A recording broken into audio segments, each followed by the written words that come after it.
All right, Alex, we mentioned it. We tried not to mention it in the intro. UFC 308. I definitely tried. It was a card of headlines. A card of implications. Card of implications. There were some crazy finishes, especially in the main and co-main event. Card of sadness, if you will. Card of sadness, but there were also some exciting moments. And Shara Bullet, crazy knockout. Yeah. Crazy jaw breaks, more crazy knockouts. But before we get to the main card and the fights with a lot of title implications, literally, and for future title implications, Alex, how about we go through the preview? The Let's prelims, do it. You excuse always me. get one word wrong. I do. All right. Renat Fakhretdinov fought Carlos Leal to open UFC 308 in Abu Dhabi. Maybe the worst judge's decision we've ever seen. Yeah, the Gladiator faced the Lion and was beaten, but he won the judges' hearts early on, evidently. Hadi Muhammad Ali scored at 30-27 in favor of Fakhretdinov, while Mike Bell and David Lethaby scored at 29-28. Fakhretdinov unanimous decision. Pretty much everybody in the world. Not even a split decision. Yeah. All three gave it to him. Pretty much everybody in the world is saying that's a bad decision. Every verdict scorecard, if you look at that app, it's not Renat Fakhretdinov's fight.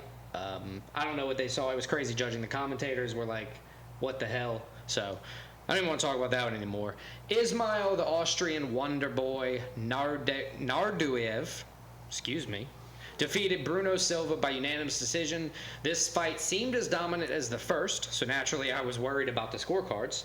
But Narduev outstruck Silva while taking him down 3 times, securing 6 minutes of control time nearly. Great UFC debut for the Moroccan middleweight. Moving on. Farid Basharat allowed this fight to be moved from bantamweight to featherweight in anticipation of Victor Hugo missing weight by a large margin. Basharat's confidence, coupled with his striking and takedown ability, earned that unanimous decision in favor of himself. It was a good performance by him. He won on every front, in my opinion. Chris Barnett was back after a 2-year hiatus due to injury and loss to face Kennedy Chekwu in the heavyweight division. Pretty early on in the fight, Chekwu landed a spinning hook kick, disabling Barnett, seemingly good in his heavyweight start. Because Chekwu started at light heavyweight, so he moved up. Good start for him in the new division. Abbas Magomedov, we've covered him a couple times now. He walked down Bruno. Abbas? Say that again. Is it Abbas? Abbas. Bruno Silva, the entire fight, never letting Silva find his very needed rhythm. And now he wants to fight Sean Strickland. Yes. Abbas landed half his takedowns and locked in the triangle by the middle of the third. Abbas moves to 3-2 in the UFC with a strong win over a strong competition. Yeah, it was a good win for him. Best one of his UFC career. Mateusz Rambecki scored the fight of the night with a big split decision win over Mike Tybick Orobai. Through 3 rounds, both men were battered, bloody, and brutally exhausted. Yeah, Orobai's out. Orobai's by. Orobai's orbital is not broken. Turns out it was just a soft tissue swelling, but a crazy swelling on that. Rambecki nearly knocked Orobai out, which gave him the deciding factor in the fight. Multiple takedowns and near striking. Rambecki is now 4-1 in the UFC. Pretty impressive career so far. Good start. Jeff Neal met Rafael Dos Anjos in the center of the octagon and scored the TKO by knee injury just 90 seconds in. It's always tough when you see an old guy get a knee injury like that. Yeah, 39 years old, 40 now. It was on his birthday. And he said he's not done, but that's going to be hard to come back from. Before the injury, Neal did look to have near prime striking. He was the top of his game. He got a knockdown pretty early, and then obviously the win. From there, Ibo Aslan capped off the prelims, stealing an O from Rafael Cerqueira. Aslan clipped Cerqueira early, then went on to an onslaught, getting the stoppage 51 seconds, less than a minute into the fight. He just hit him one time and just didn't stop. He said he was going to be more patient, was not, didn't matter, got the win. Let's talk about the beginning of the main card. Let's go slow, we'll get it right. Shara Bullet Magomedov taking on Armen Petrosyan. And Shara Bullet did something, you don't see it often in the UFC, something you've never seen before. Yep.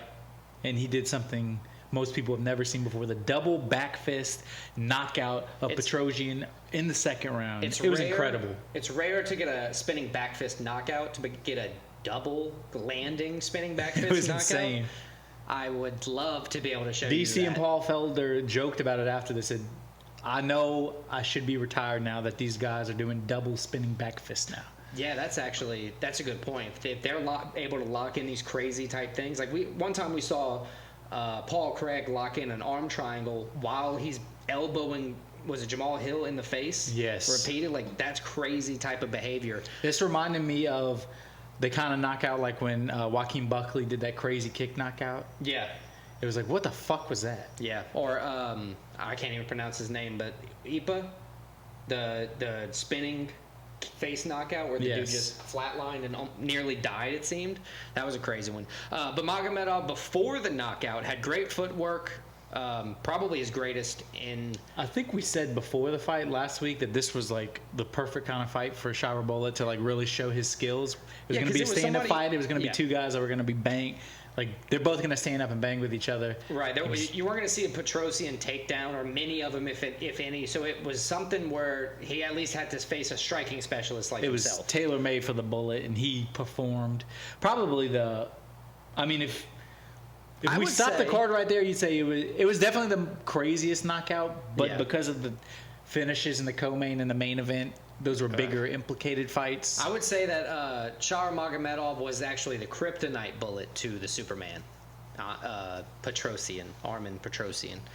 Who's next for him? He called out Israel Adesanya. Israel in his stream said, keep my name out your fucking mouth. Scared. A la Will Smith. What about Michel Pereira, 14th ranked middleweight? He just took a loss. I saw Pereira's probably I think that's a good level for him to go next. It's a striking specialist, ranked opponent. Give him another crazy knockout, chance to get a crazy knockout. I like Pereira. What about Bruno Ferreira? Bruno Ferreira, another one. Either one of those. All three of those guys would be guys that would just stand and bang with him. Yeah. I think Izzy might go for the takedown. Just to but I don't think Izzy's taking that fight. I just don't. At this point in his career, there's no point for him to take that. I was just mentioning the call out. I like Michel Pereira. Don't add me in the comments thinking I believe in that one. Michel Pereira, I agree. That's probably I think that'd be the most entertaining one. Yeah, especially with his recent performance, he would want to have a comeback performance. It's quite a bit better. All right, moving on. Lerone Murphy took on Dan Ige. Dan Ige scored the knockdown, but Lerone Murphy stayed in it. He turned it around after the first round knockdown. Knockout. Turned it around after the knockout. No, he had he fought adversity well. He recovered well. And honestly, it's one of those things where, like, even though he got hit with some hard power, it's not that he didn't let it phase him, but he didn't show that it hurt him that bad. Like, he responded pushing forward. And it seemed like Dan Ige was getting tired by the end of the fight. The last, round and a half looked like a struggle for him. Murphy was getting stronger. Lerone Murphy stays undefeated. This was a big win for him.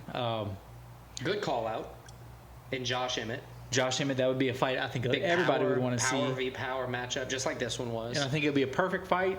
He could still get on the either a main event of a fight night with Josh Emmett, or it could be like this one early in a pay-per-view. Right.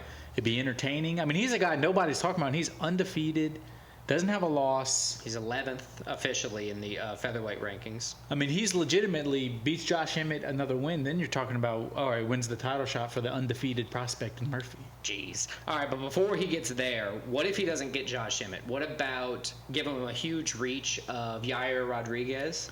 He's ranked high in the rankings, but he's faced some losses recently. You know, maybe it's time for Yair to face a test in himself. Give him Yair. What about Arnold Mr. Allen? T-City? Arnold Allen? I don't like Brian Ortega.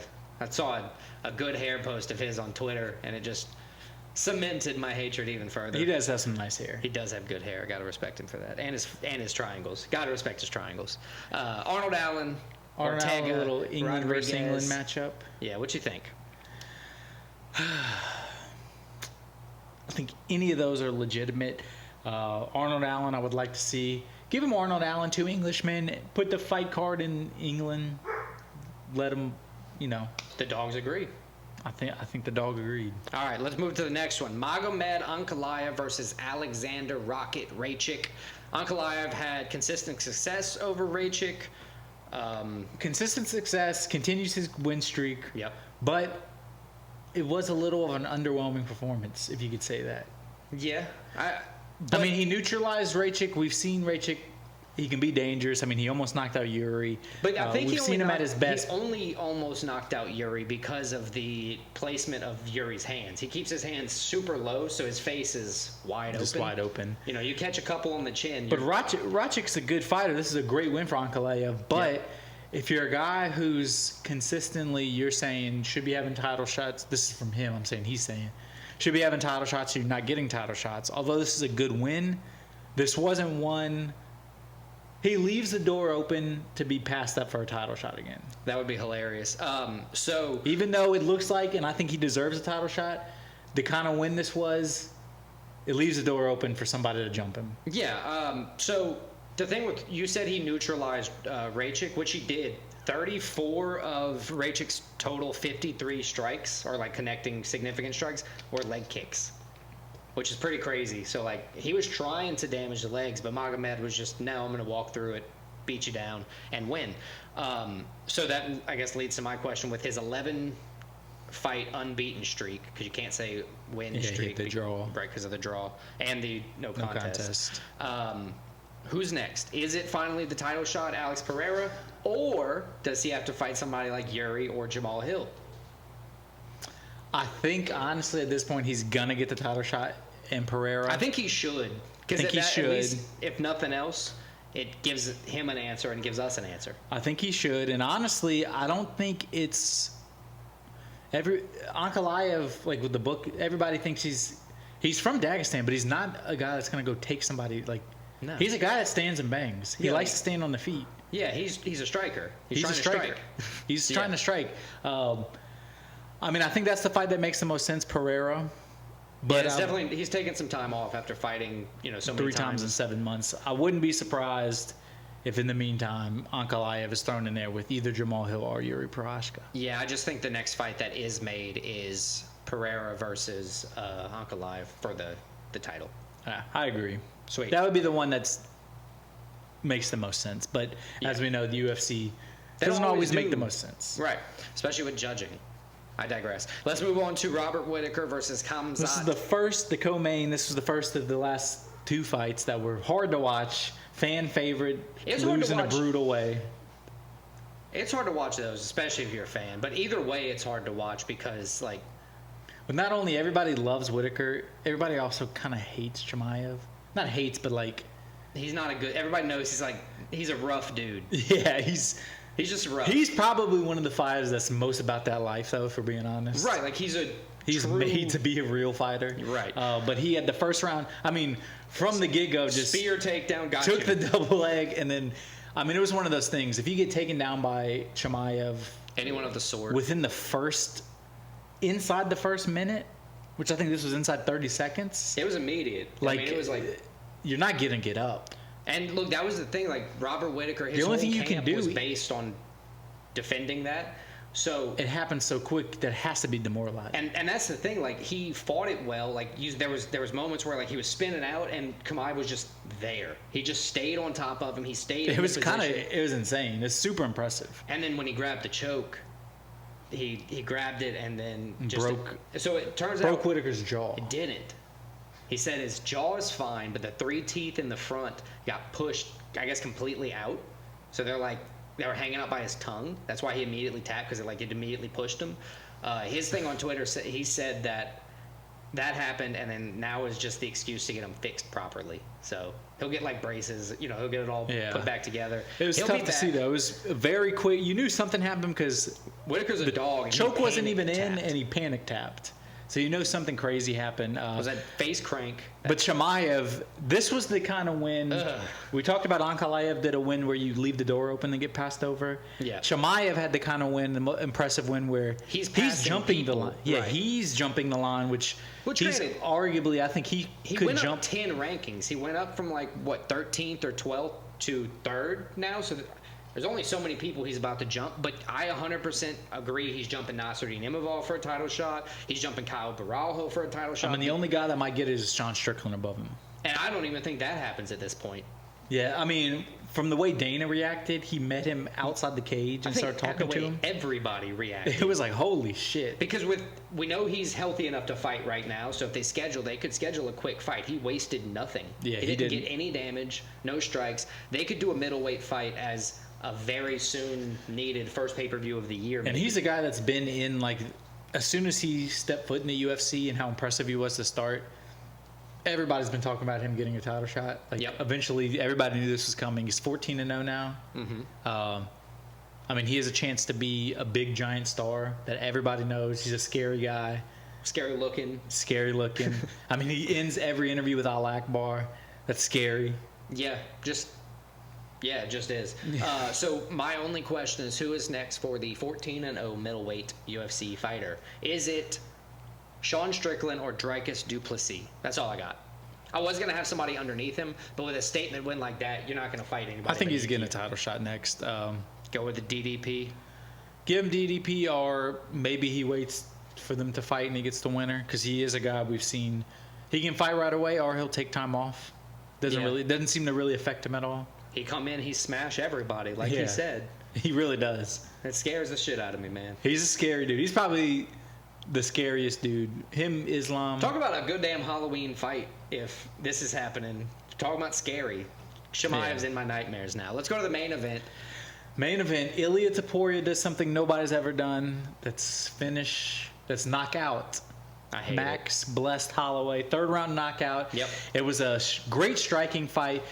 Back and forth. It was. I was gonna say it was a good first 2 rounds for sure. It was power from Ilia versus the volume and the movement from Holloway. It looked pretty evenly matched.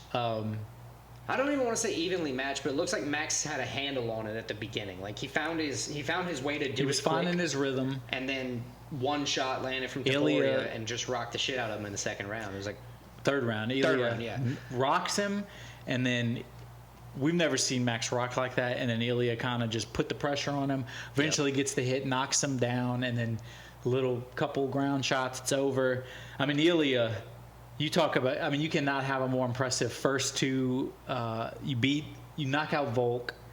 Then your next fight is your first title defense. You knock out Max, probably the 2 best 145ers ever. 2 huge statement wins. Huge statement wins. He's probably the biggest star in the UFC. Or he's right up there with like Alex Pereira in terms of who's the best fighter in the UFC right now. Yeah, he's up there. He's knocking out everybody. I got one last undefeated. I got one last hope for the featherweight division. And that's my boy Diego Lopez. Him versus Diego Lopez would be an incredible fight. I don't want to do it to my heart right now, so just wait until at least 2025.